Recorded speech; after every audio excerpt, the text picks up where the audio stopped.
Hello students, my name is Yogesh Kumar. Today here discuss about this question paper. तो मैंने आपको question 44 तक आपको मैंने करा दिए थे।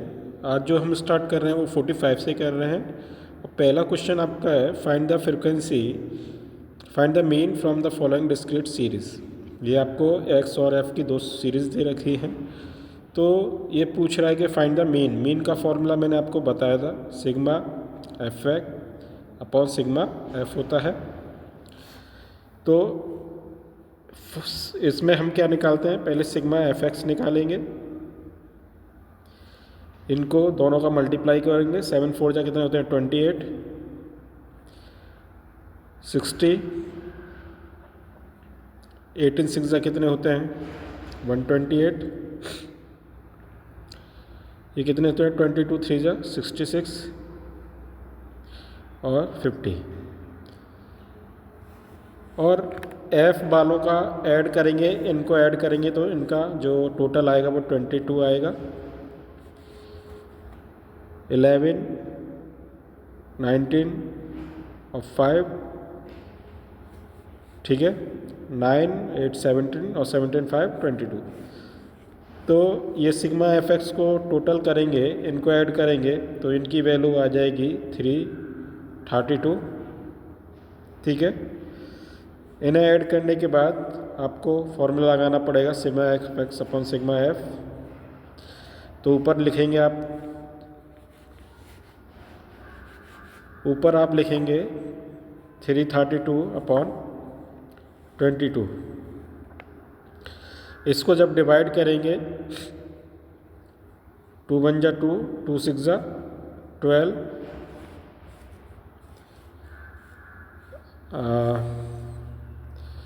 यानी कि इसको डिवाइड करेंगे 332 को 22 से, कितना आएगा 2 1 जा 2, 2 6 जा 12, 2 6 जा 12 अपॉन 11। इससे करेंगे तो 11 बन जा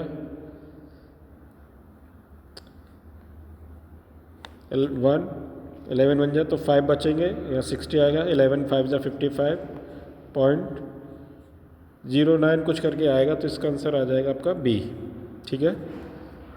ऐसे ही आगे का क्वेश्चन देखते हैं 46। ये कह रहा है if mean and mode of some data 4 and 10 respectively it means will be. यानी कि मैंने आपको फॉर्मूला बताया था, मॉड इक्वल टू क्या होता है 3 मीडियन माइनस 2 मीन, ये फॉर्मूला होता है। इसी में हम वैल्यू रख देते हैं। हमको मीन मोड दे रखा है, मॉड की वैल्यू 10 दे रखी है तो यहाँ 10 लिख देंगे। मीडियन हमको निकालना है तो इसको ऐसे ही रहने दे रहे हैं, माइनस 2 मीन यानी कि 4 दे रखा है आपको, 2 × 4, ठीक है। उसके बाद इधर आपका 10 था, उधर 2 मीडियन, वो सॉरी 3 मीन माइनस 2 4 जा 8, ये इधर आके प्लस हो जाएगा तो यानी 18 हो जाएगा। इधर 3 मीन, 3 से कट जाएगा तो कितनी बार आएगा 6 बार। तो मीन कितना आ गया आपका 6, तो इसका आंसर कितना हो गया 6 हो जाएगा, ठीक है। इसका आंसर 6 हो जाएगा। आगे क्वेश्चन दे रखा है 47 the range of the data set is calculated. तो रेंज मैंने बताया था क्या होती है, रेंज जब निकालते हैं largest value minus smallest value, यही तो फॉर्मूला होता है। तो इसका आंसर आपका बी होगा। 48 कह रहा है कि the variance of A data set is the average the squared difference between. तो हम जब भी डेटा का मीन डिफरेंस जो देखते हैं, स्क्वायर डिफरेंस देखते हैं, वो देखते हैं मीन में, ठीक है ना, data values and the mean, ठीक है। इसमें देखते हैं हम लोग 49 कह रहा है the coefficient of variation is use compare the dispersion of data set with different. तो जो कोफिशेंट वेरिएंस का जो फॉर्मूला मैंने आपको बताया था CV बराबर क्या होता है, स्टैंडर्ड डेविएशन अपॉन मीन। ठीक है, यही फॉर्मूला होता है। तो हम जब भी कोफिशेंट वेरिएशन का यूज़ करते हैं उसमें जो डेटा सेट का डिफरेंट देखते हैं वो देखते हैं हम मीन्स में। तो इसका आंसर आपका ये होगा। ठीक है, आगे क्वेश्चन है 50वां, which measure dispersion can be directly calculated using the square root of the variance. तो स्क्वायर रूट्स के वेरिएंस हम जो देखेंगे वो देखेंगे आप स्टैंडर्ड डेविएशन में। किस में देखेंगे? स्टैंडर्ड डेविएशन में। तो इसका फॉर्म आंसर क्या हो जाएगा? डी। अगला कह रहा है कि if each value of series divided by 5 coefficient variation reduce. तो each value series divide by 5 its coefficient of variation is reduce by. ठीक है, तो मैंने अभी बताया था स्टैंडर्ड डेविएशन का जो हम कोफिशेंट वेरिएशन में देखते हैं वो मीन में देखते हैं। तो इसका पहले मीन ही हमको करना पड़ेगा। तो जैसे मैंने x1 x2 x3 dot dot dot dot xn, तो ये कह रहा है डिवाइडेड बाई 5। ठीक है, सबके टर्म डिवाइडेड हो गई 5। तो फॉर्मूला मैंने आपको बताया था CV upon sigma upon mean. ठीक है, जो मीन की वैल्यू होगी वो क्या होगी, यानी कि CV sigma upon 5 upon mu upon 5। ठीक है, ये वैल्यू होगी आपकी, ये वैल्यू न्यू में आएगी। ठीक है, उसके बाद इस यहाँ पर आपको बस लिखना है CV original minus CV new. ठीक है, तो CV ओरिजिनल की जो वैल्यू है वो सिग्मा अपॉन म्यू, और जो न्यू वैल्यू है सिग्मा जिसमें मैंने 5 अपॉन म्यू अपॉन 5 जो निकाली थी उसमें 5 से 5 कैंसिल हो जाएगा। तो आपकी जो वैल्यू है sigma mu minus sigma upon mu, यानी 5 से 5 कैंसिल हो जाएगा, ये माइनस हो जाएगा, ये वैल्यू आपकी माइनस हो जाएंगी। तो आपका जो आंसर आएगा वो क्या आएगा, दोनों माइनस होके 0 आएगा। ठीक है, अगला क्वेश्चन है what does skewness in A data sheet indicate. तो आपका जो स्क्यूनेस होती है डेटा सेट का जो इंडिकेट है वो द सिमेट्री ऑफ डिस्ट्रीब्यूशन में दिखाता है। ठीक है, तो इसका आंसर जो द सिमेट्री ऑफ डिस्ट्रीब्यूशन, क्योंकि ये क्वेश्चन याद करने वाले हैं, आपको याद करने होंगे। 53 in a positively skewed distribution, how does the mean compare to median. तो हमेशा मीन ग्रेटर होता है एज द मीडियन। ठीक है ना, इसका जो ग्राफ होता है वो कुछ इस टाइप से होता है। ठीक है, ये आपका जैसे मीन है, ये आपका मॉड है और ये आपका मीडियन है। ठीक है ना, इस टाइप से ग्राफ होता है ये। तो ये कह रहा है कि पॉजिटिवली स्क्यूड के लिए हमेशा मीन कंपेयर करेंगे मीडियन से, तो मीन ग्रेटर होता है किससे, मीडियन से।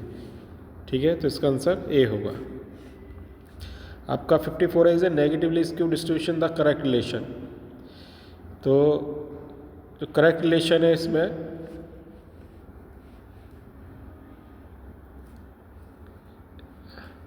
वो है मीन मीडियन से ग्रेटर होगा मॉड। क्यों नहीं होगा, अभी मैंने इसका ग्राफ ही बताया था आपको।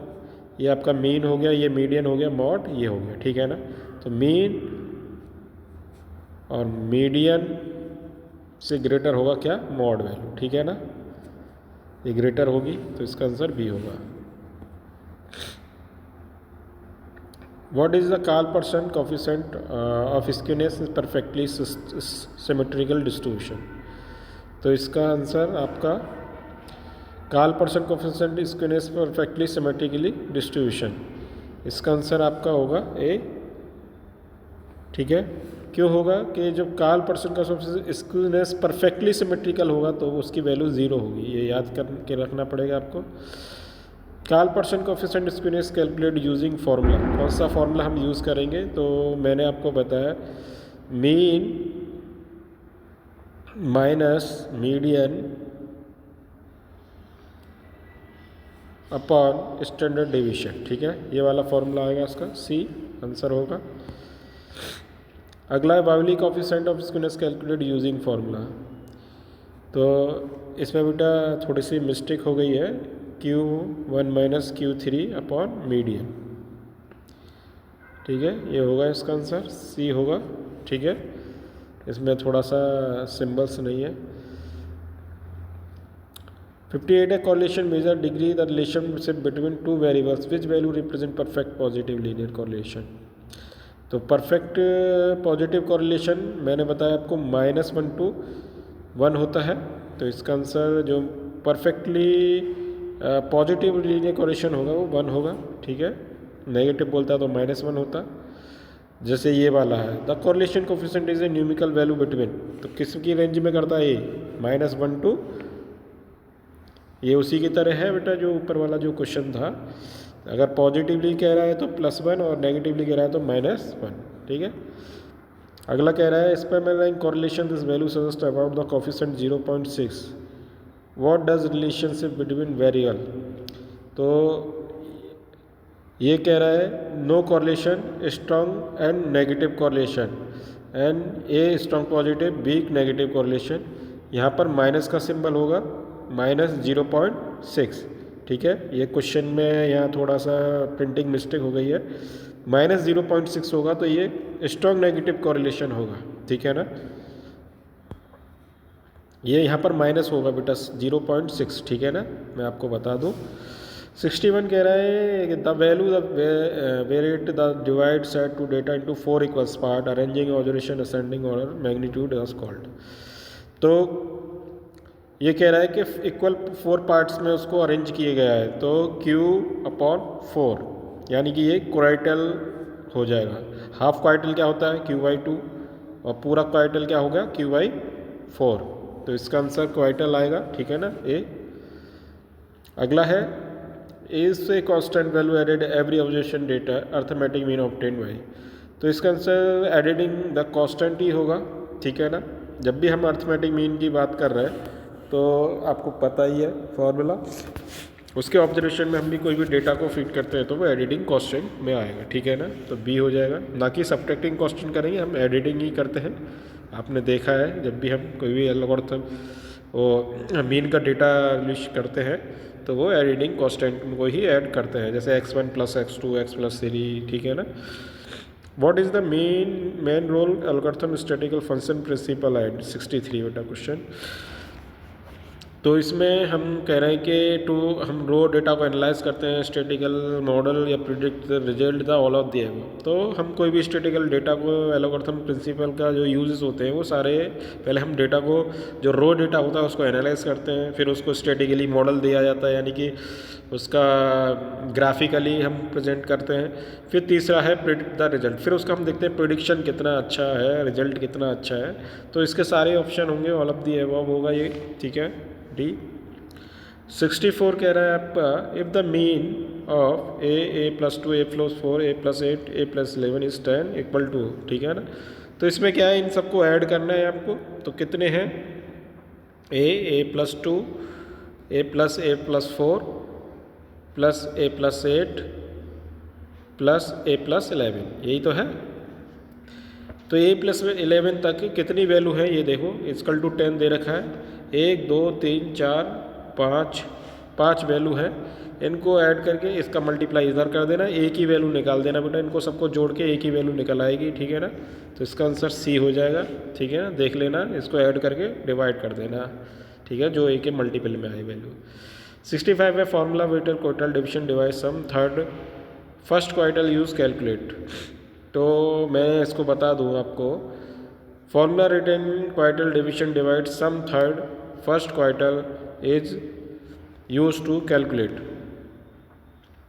क्वार्टाइल डिविजन का फॉर्मूला आप जानते हैं, Q3 - Q1 / Q3 + Q1, इस टाइप का फॉर्मूला होता है। तो इसमें जो आंसर होगा वो कोएफिशिएंट क्वार्टाइल की बात हो रही है, ठीक है ना कि कॉफिशेंट इंटरक्वाइटल, ना सेंट्रल टेंडेंसी, ना क्वाइटल डिवीजन, खाली कॉफिशेंट ऑफ क्वाइटल की बात हो रही है। तो आंसर बी होगा इसका। फॉर्मूला मैंने आपको बता ही दिया। If the mean frequency distribution 6.5, ये इतना इतना दे रखा है, तो बताइए के की वैल्यू कितनी होगी। चलो निकाल के देख लेते हैं। सिग्मा एफ एक्स आई आपको अपॉन सिग्मा एफ दे रखा है, तो आपको वैल्यू दे रखी है 120 + 2k इसकी जगह, और इसकी जगह 20 दे रखी है, और इसकल टू दे रखा है आपको 6.5। ठीक है, इसका मल्टीप्लाई करेंगे, यहाँ से आप के की वैल्यू निकाल लेंगे। ठीक है ना, तो इसका आंसर जैसे मैं 2k इधर रहेगा, 20 और 6.5 का मल्टीप्लाई करेंगे तो 130 आ जाएगा, और 120 इधर है तो ये माइनस हो जाएगा। तो 2k = इधर 10 बचेगा बेटा, तो 2 से 2 कैंसिल होता है, 5 2 से 10 डिवाइड करेंगे तो 5 आएगा आंसर। सी आ गया बेटा इसका आंसर। अगला harmonic mean of the arithmetic mean. Harmonic mean का फॉर्मूला आप अच्छी तरह से जाते हैं, 2ab अपॉन a + b होता है, यही तो होता है 2ab अपॉन a + b।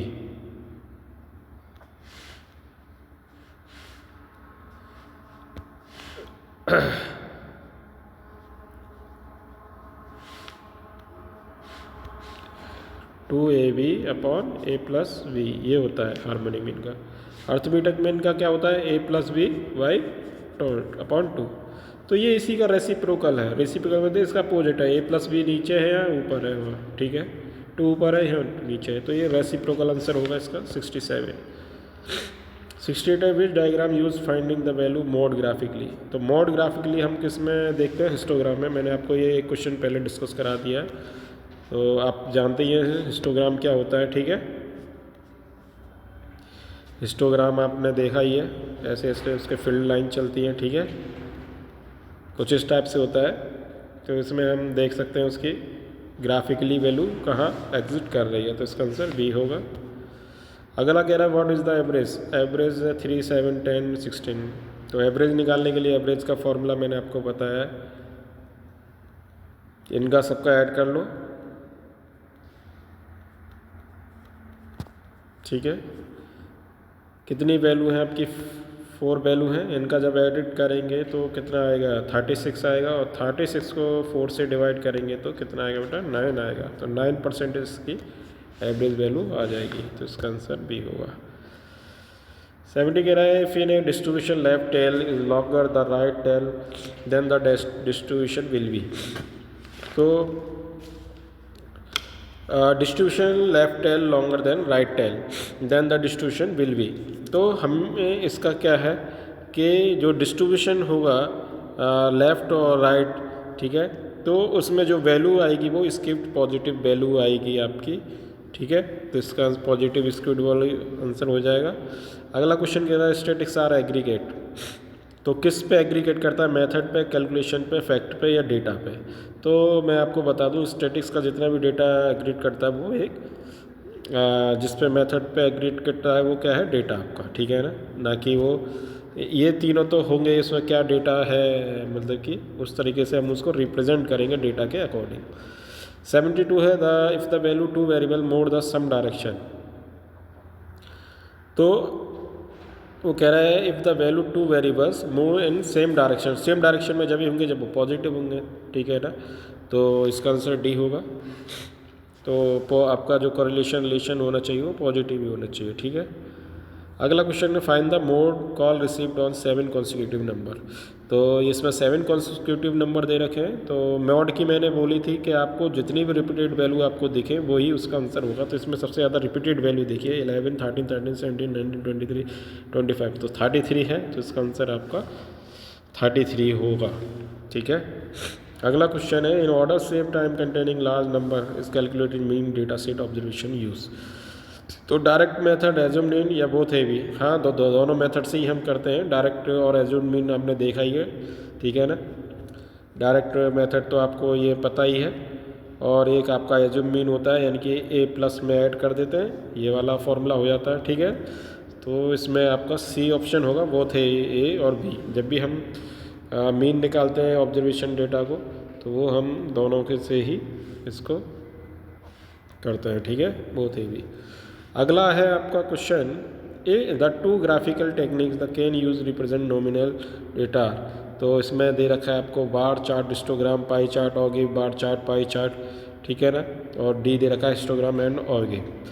तो ग्राफिकली टेक्निक देखी जाए यूज़ करते हैं हम नॉमिनल डेटा को, नॉमिनल डेटा की बात हो रही है तो पाई चार्ट और एंड आपको बार चार्ट, ठीक है ना। तो पाई चार्ट कैसा होता है, इस टाइप का होता है पाई चार्ट, ठीक है ना। ये कलरिंग होगी, ब्लू ब्लैक कलरिंग होगी, तो ये पाई चार्ट हो गया। आपका बार चार्ट आप देखें, ये बार चार्ट हो गया आपका, ठीक है। हिस्टोग्राम जैसा ही आता है, ये होता है, ठीक है ना। ये बार चार्ट हो गया आपका इस टाइप से, ठीक है।